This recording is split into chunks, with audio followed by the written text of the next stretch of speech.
ભાઈ ક્રેઝી. હમણાં ફ્લાઇટમાં એવું થયું કે મારી બાજુમાં હું આઈલ પર હતો અને વિન્ડો અને પેલી સીટમાં એક મોમ આયા અને એક છોકરો લઈને અને હાવ નફાવત છોકરો આમ હાવ નફાવત કે એને અહીં રૂમાલ બાંધવાનો ને પેલો પિન એ પિન એની છાતી પહોંચી દેવાનું મન થાય એટલો નફાવત.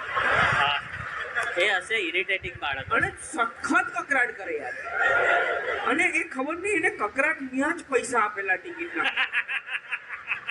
જેવું પેલા બેને કીધું ને કે 2 દ્વારા આમ તેમ પછી બગડ્યો હોય અને રડ કરે એટલું બધું રડે અને પછી મેં ખાલી એકવાર ઇરિટેટ થયો હું સખત. કારણ કે 4 વખત તો એને બાથરૂમ લઈ ગયા એમાં મારે ઊભા થઈને આખું આવું થવું પડે.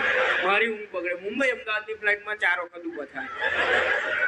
પછી મેં એમને કીધું કે ભાઈ આમ ખાલી આપણે તો લુક જ આપી શકીએ ને. આ soft parenting hard boiled egg વાળું કંઈ ખબર નહીં રેસીપી ટાઈપ પેરેન્ટિંગ કરવાનું.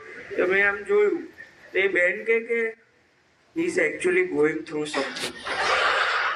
મેં કીધું બેન એનું અહીંથી લેટું ઇઝ ગોઈંગ થ્રુ સમથિંગ